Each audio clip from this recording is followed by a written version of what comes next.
you here? It's a shame to know you're not coming back. I wait 100 years, I cry a million tears. Till you're back, come back now. How long? Till I see your face. How long? Till I see your face. How long? Till I see your face. How long? It's just not fair. Wish you were here. Spend all my days wasting away.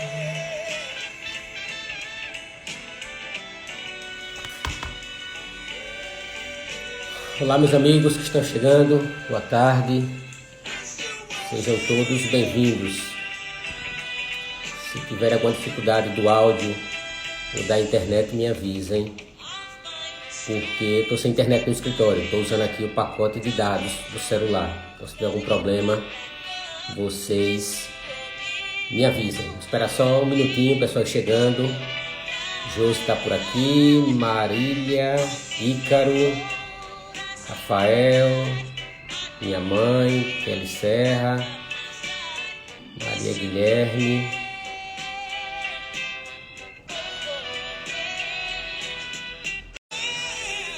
Natália Miranda, Milena. Só mais um minutinho para a gente começar a nossa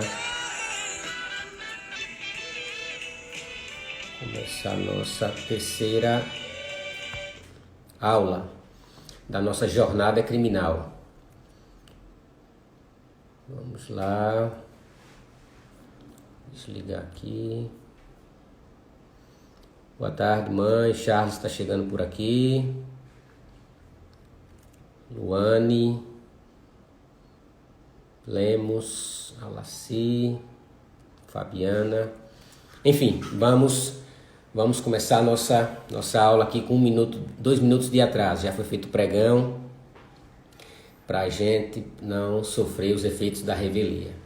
Tema de hoje: a atuação exige exposição, né? Hoje vamos tratar de mais um tema que eu entendo que é muito importante para o exercício da advocacia criminal. No primeiro dia ontem falamos das barreiras da advocacia e hoje falaremos da necessidade de exposição na atuação profissional. Chegamos amigos, as lives são imperdíveis, tá? Beleza, vamos lá. Então vamos lá. É muito comum quando somos mais jovens, crianças e ficamos argumentando com os adultos e às vezes ouvimos: esse aqui vai ser advogado, esse aqui gosta de argumentar, esse aqui gosta de falar. Sempre se vincula muito a atividade advocatícia à oratória, né? A gente meio que vincula nos filmes onde há algum tipo de julgamento, sempre a questão do júri, da verve que é utilizada pelos atores do sistema de justiça. Então é muito comum vincular a oratória à atividade advocatícia. E eu defendo que está vinculado, e por isso o tema de hoje, né, que é a necessidade de exposição para que tenhamos uma atuação mais completa. E a primeira coisa que se coloca é a seguinte: porque muitas pessoas têm medo de falar em público, têm medo de se expor, têm medo de sustentar oralmente, têm medo de, às vezes, até despachar com o magistrado, enfim, despachar algum processo no tribunal, de se expor, de usar da sua voz, de usar da sua oratória. Essa é a primeira questão. Por que esse temor? Por que esse medo? Eu entendo, primeiro, que o medo da exposição, o medo de falar em público, ele é muito vinculado à nossa vulnerabilidade. Nós temos medo de ser julgados, né? Quando a gente está se expondo, está discursando, está falando para outras pessoas, as pessoas de certa forma estão nos julgando. E naquele momento, se a gente não tiver a devida segurança do que nós estamos defendendo, de fato, essa exposição ela será acompanhada desse temor, dessa temeridade.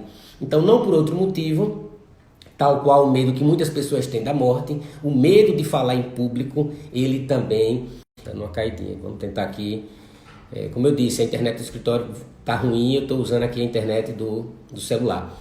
Então, a gente vincula a oratória à atividade advocatícia, como eu disse, quando se é criança, ele fala muito, ele argumenta, então vai ser um bom advogado, enfim. Mas, ao mesmo tempo, muitos colegas que vêm para a advocacia ainda nutrem essa dificuldade e esse temor. E como eu disse, esse temor, ele em regra, ele surge em razão do próprio medo, da vulnerabilidade de você ser julgado pelas demais pessoas. E aí a primeira questão que eu coloco hoje, como superar esse medo? Como superar essa dificuldade? E aí eu remeto à nossa aula de ontem, que aí você tem que vincular a superação desse medo ao propósito. Quando você tem muito definido qual é o seu propósito na sua atividade, o que você representa enquanto advogado, você terá melhores condições de superar esse medo. Até porque é muito mais fácil a gente fazer algo para não perder o que já temos do que fazer algo para conquistarmos aquilo que a gente não tem. Então, se existe a possibilidade de eu perder alguma coisa, por exemplo, é um risco de eu perder o meu emprego. Então, eu vou fazer coisas que eu normalmente não faria para não perder o emprego, não perder o que eu já tenho, a minha segurança, o meu conforto.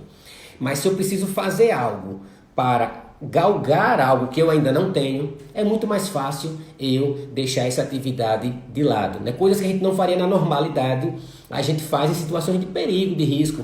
Por exemplo, eu em condições normais, eu não enfrentaria um bandido armado, por exemplo, mas eu enfrentaria essa mesma pessoa se fosse para defender as minhas filhas. Então a gente vincula muito a necessidade de enfrentar aquela dificuldade a algo que a gente quer proteger.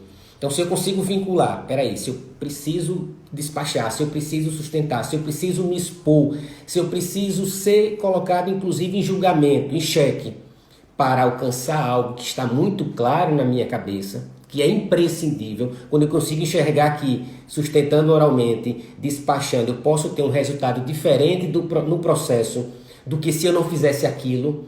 Quando isso fica muito claro, a possibilidade de eu fazer, ela é muito maior. E aí eu começo nesses primeiros minutos aqui, no tocante às pessoas que estão nos acompanhando e podem estar pensando, mas está ali falando, é fácil, já tem alguns anos de advocacia, já tem experiência. E aí eu deixo nesse comecinho de live um trechinho daquela música Tocando em Frente, de Almir Sater, que diz o seguinte: cada um de nós compõe a nossa história e cada ser em si carrega o dom de ser capaz, de ser feliz. Então todos nós somos capazes de superar qualquer dificuldade, qualquer barreira, desde que a gente estabeleça um porquê. Por que eu preciso superar essa dificuldade? Por que eu preciso superar essa barreira que para mim no início existia e que para muitos colegas que estão começando ela é muito real, ela é atemorizante. Só de pensar que iria a uma tribuna do tribunal, que precisaria se expor em algumas situações, dar uma entrevista acerca de um caso onde a polícia deu uma entrevista sobre um ponto e você precisa rebater, ou o Ministério Público. Para superar esse medo de se expor, eu preciso estabelecer de forma muito clara o meu propósito. Então, como eu disse, cada um de nós compõe a nossa história e cada ser em si carrega o dom de ser capaz de ser feliz. Então essa é a primeira premissa. Todos somos capazes de superar esses obstáculos, que seria, nesse caso especificamente, da exposição e de uma eventual sustentação oral. E chegaremos em pontos mais detalhados. Mas o segundo ponto, por que eu preciso fazer isso? Qual é o propósito? Eu entendo de forma muito clara que isso é importante, porque se o colega entende, não, se eu for lá e sustentar, se eu for lá e despachar, isso não vai mudar em nada, o juiz não vai me ouvir, o desembargador não vai me ouvir, eu não vou perder meu tempo. Se o colega não consegue enxergar a efetividade da sua atuação profissional, né, de que ele pode, com as suas ferramentas, com o seu conhecimento, com a sua preparação, alterar o desfecho de uma demanda, e aí eu entendo que ele terá severas dificuldades em superar a barreira da exposição, porque ele mesmo não acredita da sua imprescindibilidade. Ele não acredita, como diz a Constituição, que ele é indispensável à administração da justiça. Então esse é o primeiro ponto. Somos capazes de qualquer coisa, desde que linkemos essa capacidade a um propósito. E a exposição, eu procurei dividir essa live em 5 pontos. A exposição que acontece desde a atuação na fase policial, né? Desde aquele momento em que você às vezes é acordado 2, 3 da manhã e é chamado a acompanhar um auto de prisão em flagrante, você chega sozinho na delegacia, está o delegado, polícia militar, polícia civil, e você precisa desde aquele momento já se apresentar, já se expor, tanto a exposição no tocante à sua atuação profissional, de exigir, por exemplo, de ter um contato pessoal e reservado com o seu cliente, se expor no momento de exigir que sejam garantidas todos os direitos, garantidos os direitos inerentes à integridade física do preso, de que ele, se for um preso provisório, seja colocado em um local diferente dos demais presos, enfim, garantias que estão agasalhadas na lei, não são privilégios, não são coisas inventadas pelo advogado. E isso é muito importante, porque às vezes o colega, nesse primeiro momento, não tem a altivez necessária, não tem a exposição necessária para fazer prevalecer o seu direito. Então, pouco tempo atrás, um colega estava conversando comigo e disse que quando chegou na delegacia de polícia, o cliente dele, que estava sendo preso em flagrante, sendo lavrado em flagrante, já estava sendo ouvido. Vejam, ele já estava sendo ouvido. O colega chegou, o delegado perguntou: senhor, não, sou advogado, pode entrar? Entrou. Assim que ele entrou, fez mais uma pergunta, encerrou o depoimento e o delegado exigiu que ele assine aqui, doutor. O senhor participou, assine aqui. O colega, naquele momento ali, ficou com receio, enfim, apavorado, e acabou assinando o depoimento e legitimando tudo que estava ali contido, sem que ele tivesse conversado antecipadamente com o seu cliente, sem que ele tivesse acompanhado as perguntas anteriores, de que forma elas foram formuladas e se de fato aquelas respostas elas condiziam com a resposta do seu cliente. Resultado: depois que ele assinou, no dia seguinte ele voltou a falar com a pessoa que estava presa e ela disse: não, doutor, não foi bem assim, e foi diferente, e eu não disse aquilo, enfim. Naquele momento, o que o colega deveria fazer? Ou não acompanhar, já que estava finalizando, ou requerer ao delegado que fosse possibilitado a ele conversar com o cliente, ler o que já tinha sido dito. Se não tivesse nada que comprometesse ou nada diferente do que ele estaria ali orientando, tudo bem, mas não simplesmente legitimar um ato que já estava em curso. Então, nesse momento, a exposição que é feita é a exposição no sentido de garantir que a legislação seja aplicada. Ter acesso ao cliente, caso perceba que ele está, eventualmente, foi vítima de algum tipo de agressão, solicitar ao próprio delegado que ele seja encaminhado ao exame de corpo de delito, o Instituto Médico Legal, para a realização de exame de lesões corporais. Então, a exposição nesse momento, que muitas das vezes nós contamos com uma atuação um pouco mais benevolente, um pouco mais complacente, um pouco mais omissa. E nós precisamos ter, na realidade, essa altivez nessa postura, nessa exposição. Em um determinado inquérito, eu fui acompanhar uma pessoa e no dia anterior ao depoimento, ele estava sendo investigado, como sempre fiz. No dia anterior, eu fui à delegacia, pedi para consultar o inquérito, consultei todo o inquérito.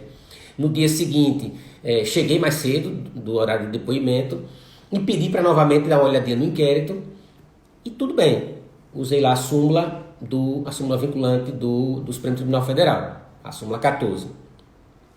Resultado: durante o depoimento, que estava sendo colhido por um escrivão de polícia, meu cliente foi respondendo as perguntas e no meio do depoimento o escrivão pega um documento que estava em sua gaveta e apresenta dizendo: certo, o senhor disse isso, e esse documento aqui, como é que o senhor explica? Peraí, esse documento ele deveria estar encartado no inquérito policial. Ele não pode ser tirado, pinçado de uma gaveta durante o depoimento que você não teve o conhecimento prévio. Naquele momento, espera lá. Você não responde em relação a esse documento que não estava no inquérito. Ah, doutor, mas ele tem que responder. Não.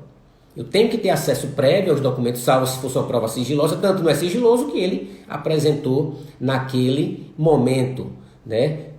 Quando eu vi, porque na realidade era um crime virtual o meu cliente estava negando a acusação e ele tinha um print de uma conversa travada pelo cliente com outra pessoa. Senão ele não vai responder essa pergunta. Então, bota em relação ao documento. E o que é que o senhor sugere? Em relação ao documento que foi apresentado, considerando que ele não teve um acesso prévio, ele não vai responder a essa pergunta atinente a esse documento, né? Até porque, doutor, eu falando com o escrivão, eu preciso, antes de vir para os depoimentos, marco com o meu cliente no meu escritório, discutimos as teses, para depois eu vir para cá. Aqui não é um momento adequado para pegadinhas ou armadilhas em relação a quem está sendo investigado. Ele não gostou muito, chamou o delegado veio e acabou que não foi feita nenhuma pergunta em relação àquele depoimento, né? Então nós precisamos ter essa postura mais ativa.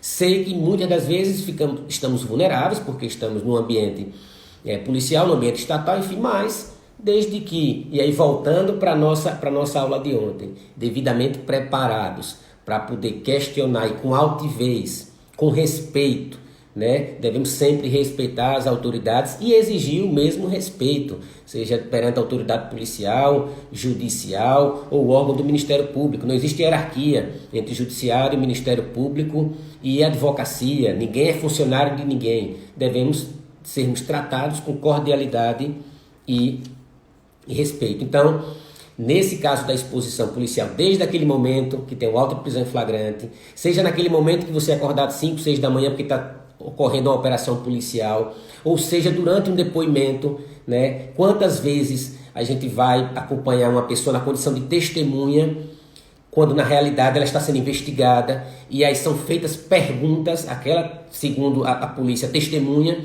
mas que são perguntas que, a depender da resposta, podem incriminar aquela pessoa.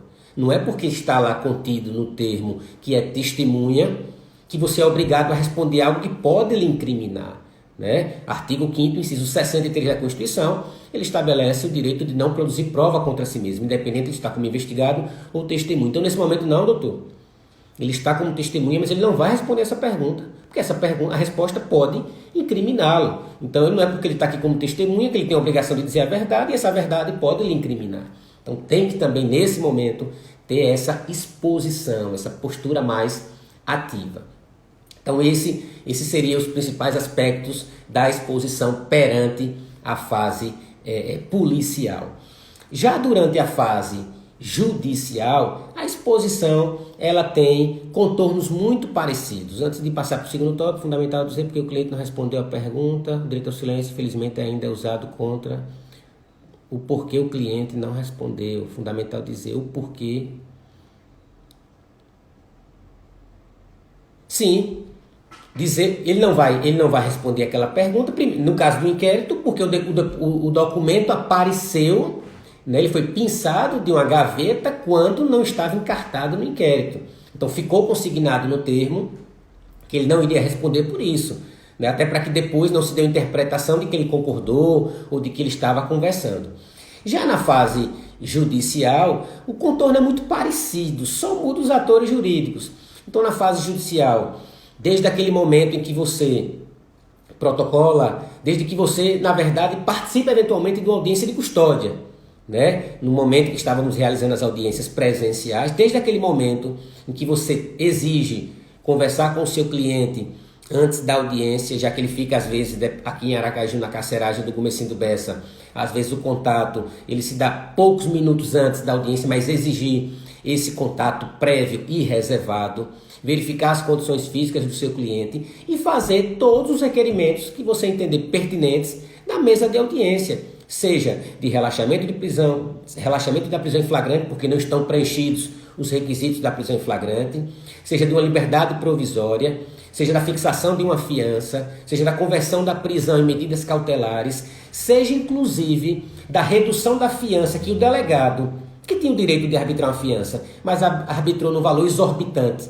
Você não podia pagar, seu cliente não podia pagar. Na audiência de custódia, ela se limitava a fazer um requerimento de redução daquele valor. Então o delegado arbitrou 10, 20 mil reais numa fiança lá.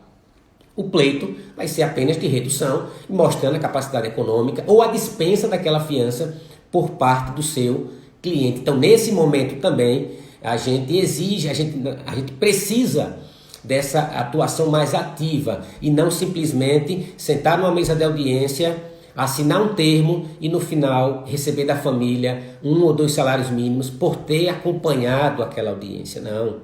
A nossa atuação ela deve ser muito mais ativa, muito mais combativa. Advogado vem de advocatus e advocatus é aquele que é chamado para socorrer. Então, se alguém está me chamando para socorrê-la, eu não vou simplesmente até ela e vou ficar lá parado, ouvindo as autoridades decidirem o destino dela, sem que eu me insuja. Ainda que meu pleito não seja deferido, eu tenho a obrigação de fazer tudo que está ao meu alcance, todos os pleitos. Se não conseguir o pleito de soltura, das medidas cautelares, da fiança, de que ele fique em um local, se for um preso temporário, por exemplo, diferente dos presos definitivos ou dos presos dependendo da unidade carcerária. Então são vários os pleitos de pedir para ser feito um exame de corpo de delito. O advogado, como eu disse ontem, empresta a sua voz para aquela pessoa, para aquela família que está ali lhe contratando. E a gente não pode ter uma atuação benevolente, complacente, de simplesmente sentar numa mesa de audiência e aguardar as coisas acontecerem. Então, na fase judicial, desde a audiência de custódia, temos que ter essa atuação.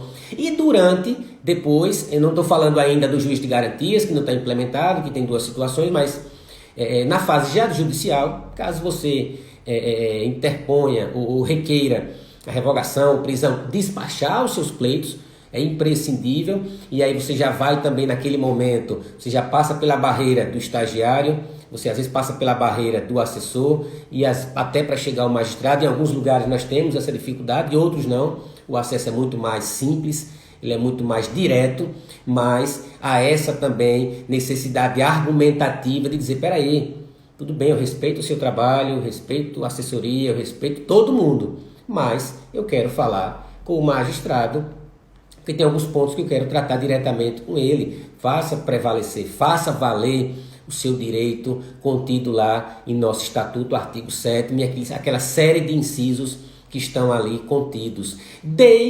E aí já falando na fase judicial, a exposição que a gente precisa ter, a altivez, naquele caso, por exemplo, de irmos para a audiência marcada às 8 da manhã, é a primeira da pauta, deu 9 horas, o magistrado nem apareceu, nem deu notícias, ninguém sabe quando é que vai começar, e você precisa requerer uma certidão de que está se ausentando do fórum, eis que superado o prazo de 30 minutos para o começo do ato processual, sem que o magistrado esteja nas dependências do fórum e desde que sua audiência seja, por exemplo, a primeira da pauta. Causa antipatia, né? As pessoas já ficam, aquele advogado é chato, aquele advogado é encrenqueiro.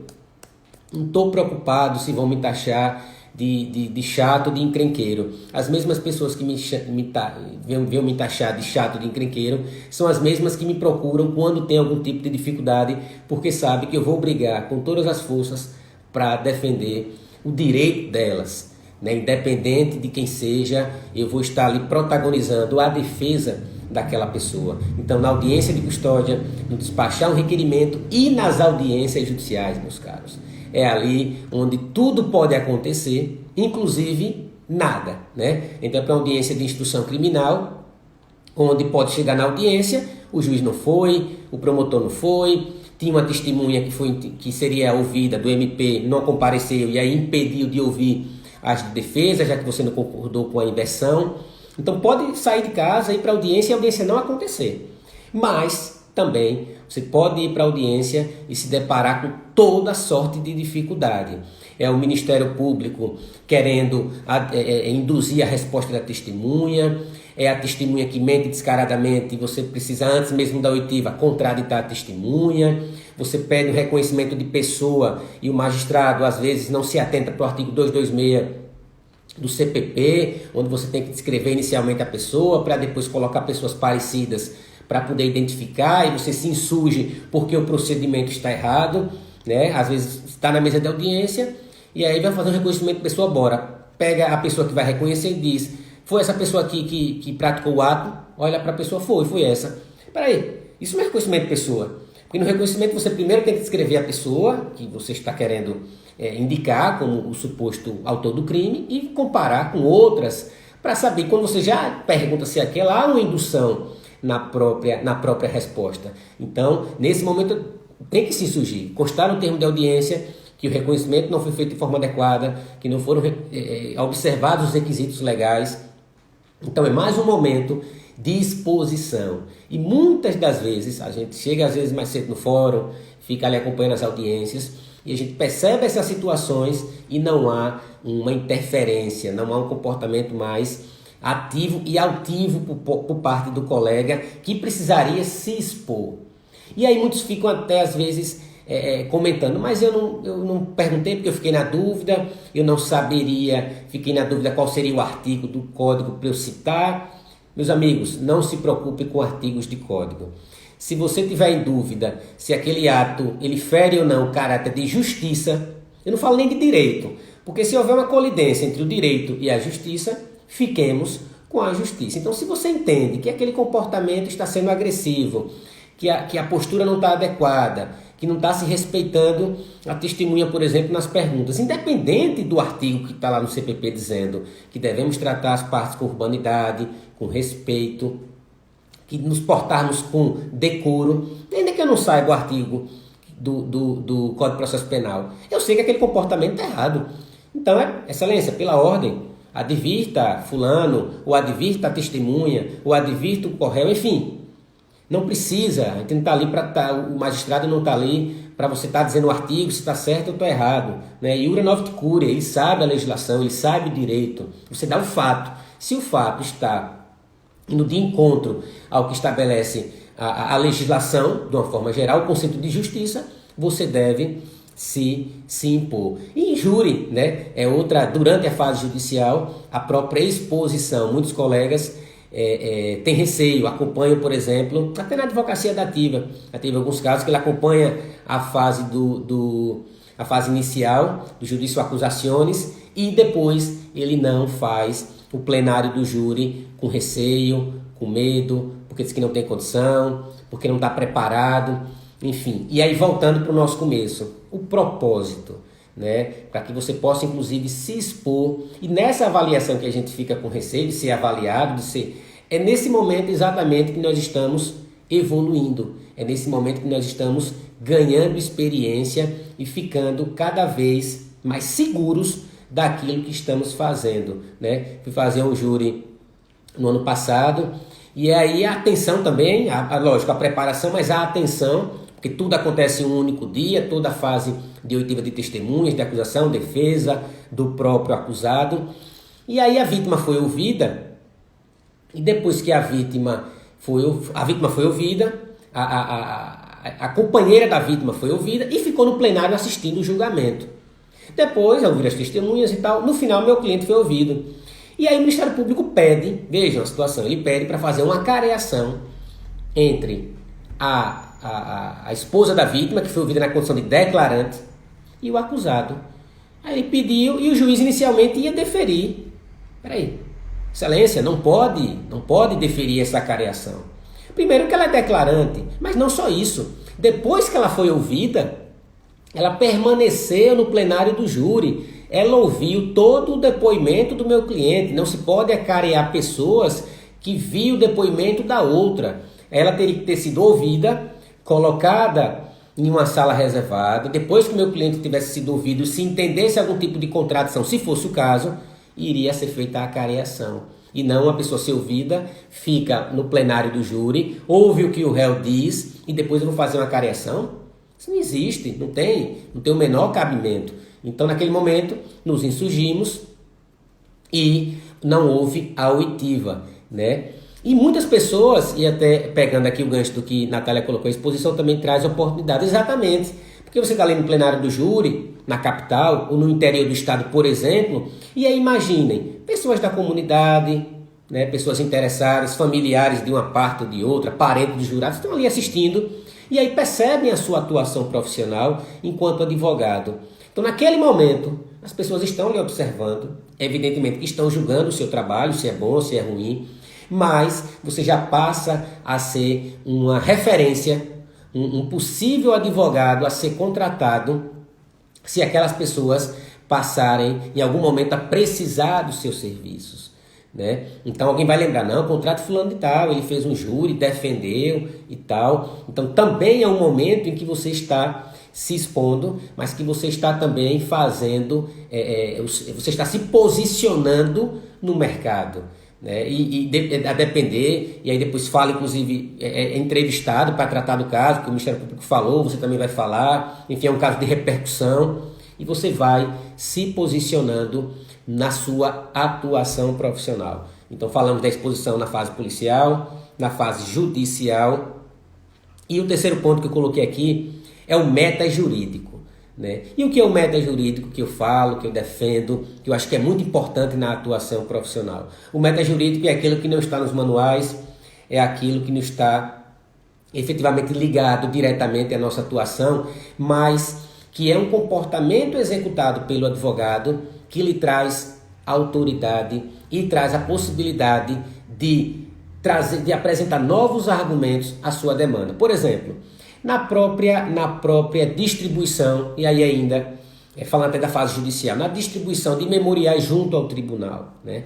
No momento em que você, por exemplo, protocola um habeas corpus, vai despachar com o desembargador o pedido liminar para explicar as razões, enfim, você tem um primeiro contato ali. E a depender do julgador, esse contato pode ser muito rápido, mas às vezes, a depender até do contexto, você acaba tratando não só do processo, mas às vezes o julgador faz algum comentário acerca de política, acerca de futebol, acerca de um lançamento de um livro, enfim, acerca de qualquer coisa, e você já vai interagindo com aquele magistrado, com aquela autoridade, que lá, quando houver, por exemplo, a sustentação oral, que antes mesmo da sustentação você vai nos outros gabinetes distribuir memoriais, né, que nada mais são do que o resumo daquilo que você está pedindo, é o resumo do habeas corpus, ou é um resumo do seu recurso, que você vai de gabinete em gabinete. Em alguns o ato é muito mais rápido.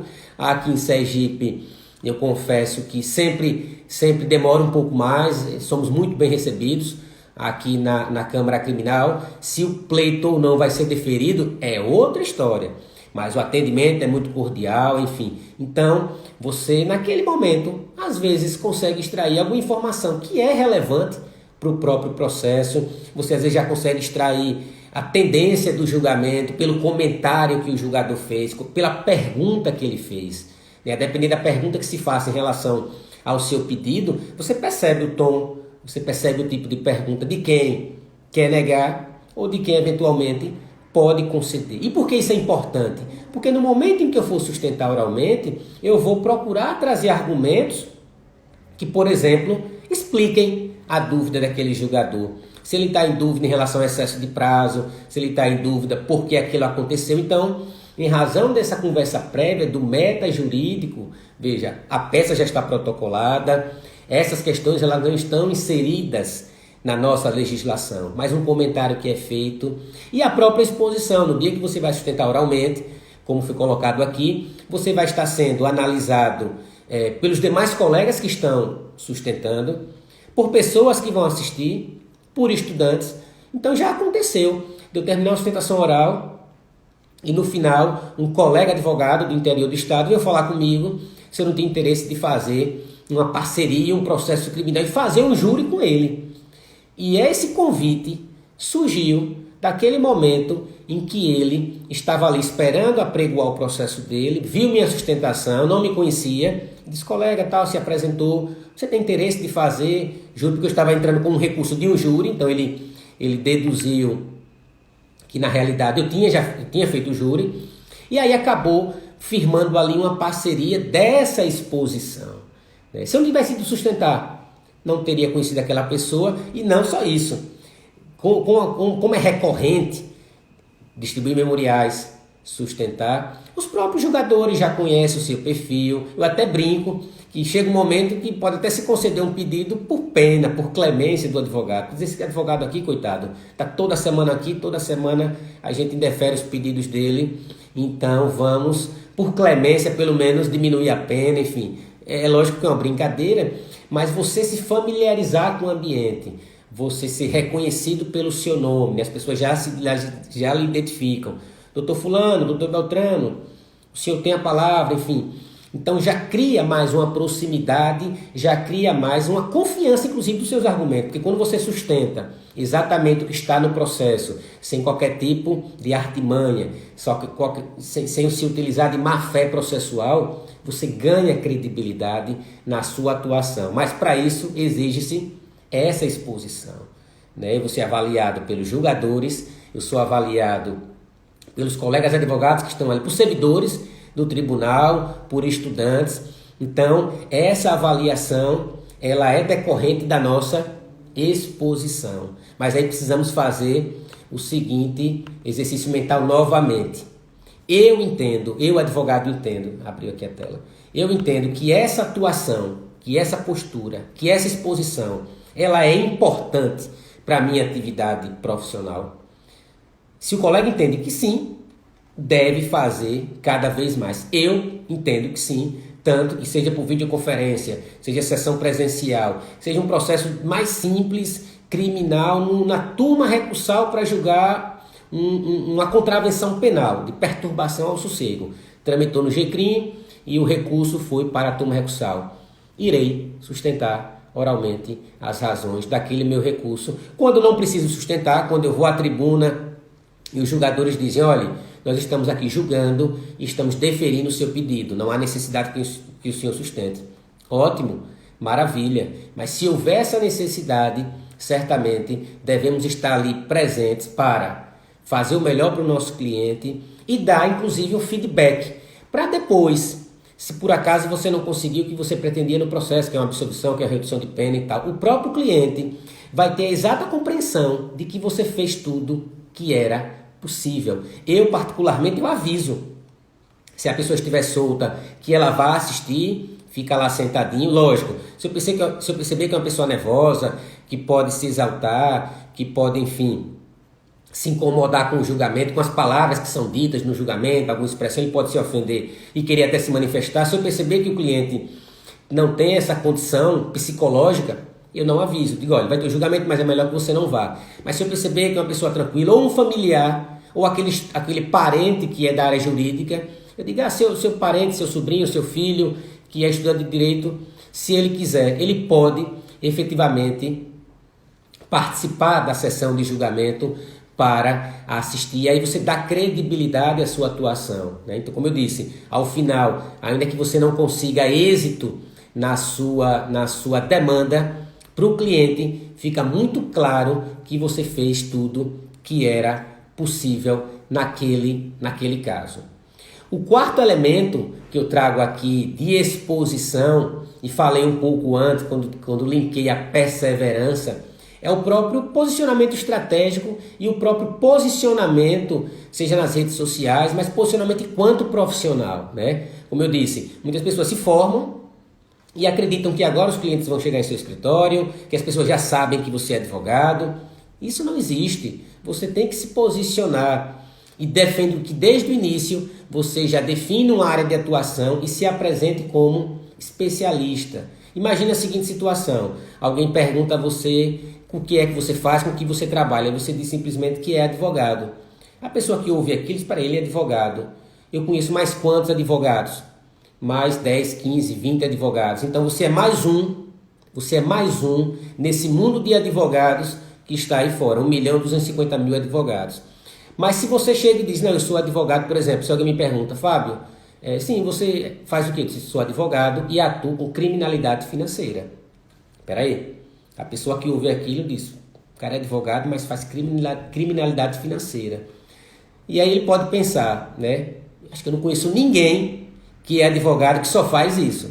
Então eu já fico num destaque em relação aos demais advogados. Amanhã ou depois, se essa pessoa vir a precisar de um advogado na área criminal, ainda que não seja de criminalidade financeira, ele vai entender que eu sou referência naquilo. E na pior das hipóteses, ele vai pedir uma indicação. Você poderia, então, eu sei que você não faz, homicídio, ou tráfico de drogas, ou roubo, ou estupro, você não faz porque você faz criminalidade financeira, mas você pode indicar algum colega tal, enfim.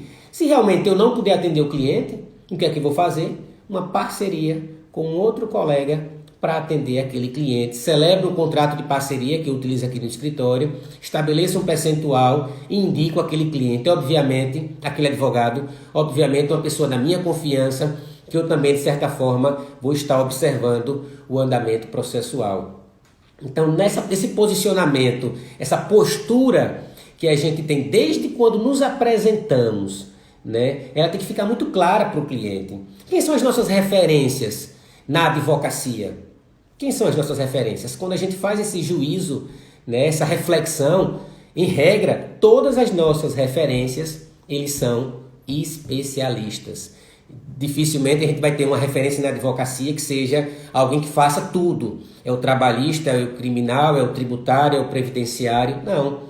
Minha referência é fulano no direito de família, é Beltrano no direito criminal, é não sei quem no direito digital, no direito médico. Então nós vamos enxergando as referências em razão das suas especialidades. E essas especialidades nos trazem honorários diferenciados porque nós atuamos em nichos diferenciados. Então esse posicionamento estratégico, no momento que eu produzo conteúdo, que eu publico artigo, que eu me posiciono adequadamente nas redes sociais, se eu tenho dificuldade, procuro consultoria ou me aconselhar da melhor forma, até porque o posicionamento na rede social, o posicionamento estratégico, ele depende muito do que nós queremos com essa ferramenta aqui. O que é que eu quero com o Instagram? O que é que eu quero com o Facebook? Quando eu produzo conteúdo, né? Eu estou vendo aqui no grupo, não sei se está ainda, Júlia Rossini, que é referência nisso, de definir a nossa persona, de definir as dores do nosso cliente, de ter uma linguagem mais assertiva, de falar a linguagem da nossa audiência. Então, quando a gente não consegue sozinho identificar essas questões para poder se posicionar, ou vai estudar muito, comprar livro e investir, não achar que fazer um curso de oratória, não achar que fazer um curso de prática, não achar que fazer um curso de marketing é despesa, é gasto. Tudo isso é investimento, né? Para a gente poder se posicionar melhor, para a gente poder oferecer o melhor para o nosso cliente. Quando eu digo oferecer, é oferecer informação de qualidade, é nos apresentarmos para as dificuldades que a nossa audiência tem e a gente poder ajudá-la. Então, posicione-se adequadamente, né? Às vezes no perfil que você posta, a própria bio, a sua própria apresentação ali, ela é clara do que você faz, do que você quer atender. Então esse seria o nosso quarto elemento de hoje, já falando da exposição na fase policial, na fase judicial, do meta jurídico, posicionamento estratégico e agora já me aproximando dos tópicos finais, do networking. Essa exposição que eu falo, que eu defendo, da oratória, de defendermos adequadamente o nosso cliente, o networking, ele é imprescindível. Porque o que é o networking? É a nossa rede de contatos. São as pessoas com as quais a gente quer fazer negócios, né, no marketing. E aí até eu vou falar um pouquinho na nossa live mais tarde sobre marketing jurídico, depois eu posto lá. Quando a gente fala do marketing inbound, quando a gente fala de marketing de influência e a gente usa aqueles termos do business to business ou business to commerce. Quando eu estou propondo aqui, me propondo a apresentar informações, a trocar essa energia com vocês acerca na live, eu estou aumentando minha rede de relacionamentos. Ontem mesmo, quando terminou a live, várias pessoas, tanto no nosso grupo da Jornada Criminal, quanto no direct, várias pessoas, ontem que nós falamos dos 5 P's, quem estava ontem comentou bastante, que foi o propósito, a preparação, a persistência, a perseverança e a perenidade. Várias pessoas, ex-alunos, colegas advogados de outros estados, essa rede de network que a gente se expõe. Então, quando eu separo algumas horas do meu dia, que já está muito corrido, para fazer um roteiro, para pensar em coisas de forma clara e objetiva para você, colega advogado, que está iniciando e poder superar essas barreiras da advocacia, ou superar barreiras, às vezes até da nossa vida pessoal, que a gente tem dificuldade de resolver. Então, o networking, essa rede, ela vai crescendo quando a gente se expõe. Teve um dos cursos que eu ministrei, veja como é essa questão de exposição. Teve um dos cursos que eu ministrei e uma menina veio de Maceió, colega advogada. Veio para cá, se hospedou, fez o curso e depois eu mantive contato com ela, precisei até de um favor dela em Maceió e ela acabou resolvendo para mim. Só que foi o que ela fez nos intervalos do curso. Ela fez um networking, eram 50 pessoas no curso, ela fez um networking com 49 pessoas. Então ela vendeu a imagem dela, ela vendeu a autoridade dela para 40 advogados sergipanos, que agora tem ela em Maceió, em Alagoas, como alguém que pode auxiliar esses colegas. Então veja, o investimento mínimo que ela fez em sair de Maceió, vir para Aracaju para um curso de advocacia criminal, ela é advogada criminalista, e hoje tem 49 pessoas distribuídas em Aracaju, no interior do estado, que ela se relaciona, que tem ela como referência em Alagoas, especificamente em Maceió, mas ela atua também no interior do estado. Então, olha a rede de contatos que ela conquistou, né? Tanto que depois ela queria levar esse curso que nós fizemos aqui para Maceió, para também aumentar ainda mais o relacionamento dela com os demais colegas advogados, enfim. E ela ganha autoridade com isso, né? Ela ganha relevância na sua postura enquanto advogada criminalista. Então, no networking, é necessário também essa exposição. E aí o colega que está começando diz, mas eu estou começando agora, como é que eu vou me expor, Existem vários mecanismos, como eu até citei algumas coisas ontem. Você pode fazer uma live, você pode participar de grupos, de comissões, de associações de advogados, da OAB, do SESA, que é a Sociedade Sociedade de Escritórios de Advocacia. Enfim, se relacionar, fazer lives com colegas que também estão se formando e falar sobre o quê? Falar das dificuldades do início, falar de como está montando um escritório, de falar como é que se atende o cliente de casa através de uma ferramenta tecnológica.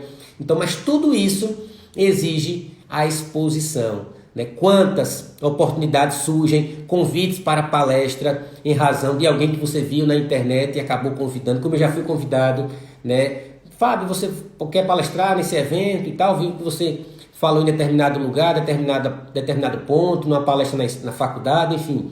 Então essa exposição de nós advogados, ela também é imprescindível para aumentar a nossa rede de contatos, para fazermos o nosso networking.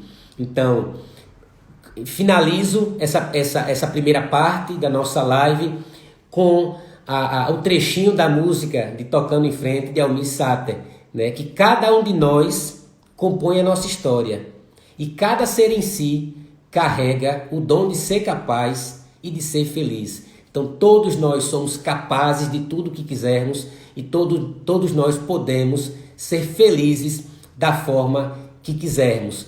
Isso exige preparação, isso exige dedicação e exige propósito. Tenha propósito na sua vida e você vai alcançar tudo o que você quiser. E aí, já finalizando aqui, nos aproximando do final da nossa live, eu quero ratificar aqui no convite que eu fiz ontem. Amanhã, na nossa quarta live, estaremos ao final fazendo o lançamento do nosso curso, o Criminal Master, que é o nosso curso online de prática na advocacia criminal. É um curso que contém 18 aulas gravadas, é um curso que tem 7 bônus, é um curso que tem nossa comunidade para discutir temas da advocacia criminal e que também tem nosso momento de mentoria.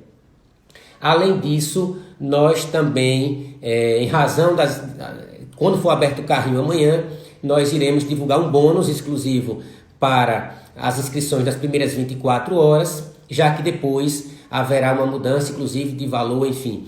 Então, quem não está ainda no nosso grupo, clica aqui na nossa bio, entra no nosso grupo da Jornada Criminal. Nesse grupo da Jornada Criminal, todos os dias, quem está lá sabe, nós discutimos temas da advocacia criminal. Né? Falamos de rito de processo de júri, falamos de queixa-crime, falamos de posicionamento, enfim. E não só isso. Quando terminarmos aqui a nossa live, eu vou salvar essa live e vou disponibilizar apenas para quem está nesse grupo. Não vai ficar disponível aqui no Instagram. Então a live de ontem está lá nesse grupo, ela vai ficar até agora à noite, 24 horas ela sai do ar. E nós colocamos essa live de hoje, nossa terceira live, a atuação exige exposição, e ela fica até amanhã à noite, quando, como eu disse, amanhã trataremos de um novo tema que também interessa a você, colega advogado da advocacia criminal. Então, se não está ainda no grupo, vai para o grupo, até porque algumas informações do curso, para quem tiver interesse, nós divulgaremos inicialmente no grupo, até para poder tirar dúvidas, até para poder esclarecer melhor algum ponto que os colegas têm. Então, é um curso que eu fiz com muito carinho, com muita dedicação, né? E principalmente nesse momento de pandemia, onde não saberemos ainda quando teremos uma turma presencial, eu não poderia ficar postergando, né? Nossa turma, que seria em abril, ela foi remarcada, não tem ainda uma data definida por conta de tudo que está acontecendo, então eu resolvi formatar muito mais conteúdo, porque no curso online a gente tem a possibilidade de gravar as aulas, se tiver alguma coisa pendente, refaz, coloca material. A maioria das aulas tem material complementar, então quem for fazer o curso, se prepare, que tem muita coisa para a gente discutir. E essa é a vantagem, porque como nós teremos a nossa mentoria, então é possível o colega, por exemplo, assistir às aulas, anotar tudo que ele tiver de dúvida e no nosso encontro ele fazer todos os seus questionamentos, né? Como eu disse ontem, a nossa mentoria não é aquela mentoria que as pessoas entram na sala e fica aquela confusão, não. Na nossa mentoria, que é o Mentoring Day, todos entram na sala, mas cada um fala por 15 minutos, que é o tempo que nós temos para sustentar oralmente, por exemplo, um processo. Então, o colega advogado que estiver, ou estudante, que for fazer o curso, já estiver na iminência de se formar, que já enxergar a advocacia criminal como algo que vai lhe realizar, então, lá na nossa mentoria, o colega ou a colega tem 15 minutos para poder expor sua dúvida, suas dores, suas dificuldades. Os outros colegas vão ouvir e, ao final de cada manifestação, a gente vai dando o devido encaminhamento.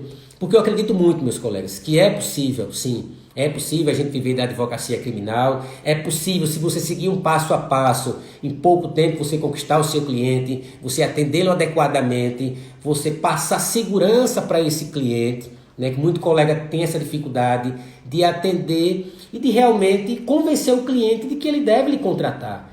E quando eu digo convencer, não é prometer o que você não pode prometer. A nossa atividade é uma atividade de meio e não de fim, mas mecanismos para demonstrar para ele que você está devidamente preparado para atendê-lo. E quando ele sente essa segurança, quando ele se sente amparado, ele vai fechar o contrato, ele vai lhe indicar para outras pessoas e com o tempo você vai ganhando notoriedade e autoridade.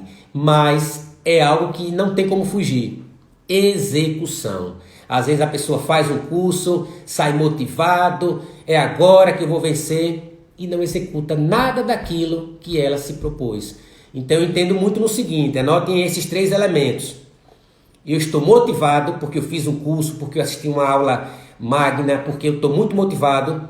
Com essa motivação eu executo. Quando eu passo a executar, eu vou ganhando autoridade. Quando eu ganho autoridade, as pessoas aplaudem, as pessoas apoiam e eu fico mais motivado. E aí, o mais motivado, executo mais, ganho mais autoridade, vou me motivando e vai gerando algo natural na sua rotina. Mas se você, no primeiro momento, está motivado, mas não consegue executar nada, não consegue ler o que você se propôs a ler, não consegue fazer da forma que você se propôs a fazer, você se desmotiva, não vai conseguir executar, não vai conquistar autoridade, não vai conquistar confiança naquilo que você está fazendo. Então coloquem aí no post-it, está chegando aqui alguns amigos, e dentre eles Trícia, que está lá no Canadá. Trícia, um beijão, estou com saudade de você aqui em Aracaju. Então coloque esses 3 elementos na sua cabeceira: motivação, execução, confiança, autoridade. Motivação, execução, confiança, autoridade. E aí você vai cada vez mais tendo confiança, e quando você precisar se expor, quando você precisar ir numa delegacia, brigar com o delegado, brigar, eu digo, que requerer a aplicação da lei do direito, quando você precisar brigar com o promotor no júri, quando você precisar discutir numa mesa de audiência para defender o seu cliente, você motivado, você com propósito, você com segurança, você com confiança, você conseguirá tudo aquilo que você almeja. Então, meus amigos, muito obrigado por terem ficado até o final da live. Amanhã é nossa quarta live. Quem não entrou no nosso grupo ainda da Jornada Criminal, clica aqui no link, está na bio, entra lá no grupo. Daqui a pouquinho eu vou disponibilizar o link dessa live lá em nosso grupo. E amanhã teremos a nossa live. Durante a live nós lançaremos o nosso curso, que vai ficar de quinta à noite até sábado à noite com um determinado valor, e a partir de domingo até a outra quinta, porque o curso fica à venda durante 7 dias. Então amanhã à noite a gente divulga o curso, todos os detalhes, lá no grupo especificamente. E também amanhã, assim que eu terminar a live, eu já estava pensando aqui antes de iniciar essa live, amanhã eu vou me deu um insight aqui, e vou criar um novo bônus para as pessoas que participarem amanhã da live e entrarem lá no nosso grupo e se inscreverem em nosso curso. Mas amanhã eu divulgo, vou formatar aqui, vou roteirizar, vou ver aqui com a equipe se é possível implementar isso, e amanhã a gente divulga o curso e divulga esse material, porque o propósito é esse. Eu defendo que quando a maré enche, ela enche para todo mundo, né? Não estou aqui com competição, não enxergo os colegas, ex-alunos, colegas advogados como adversários ou como competidores na advocacia criminal. Eu entendo que a advocacia deve ser colaborativa. E finalizo mais uma vez com a frase de Cora Coralina, que feliz aquele que transfere o que sabe e aprende o que ensina. Então, um forte abraço, fiquem todos com Deus, e amanhã estaremos aqui às 17 horas. Forte abraço, até mais.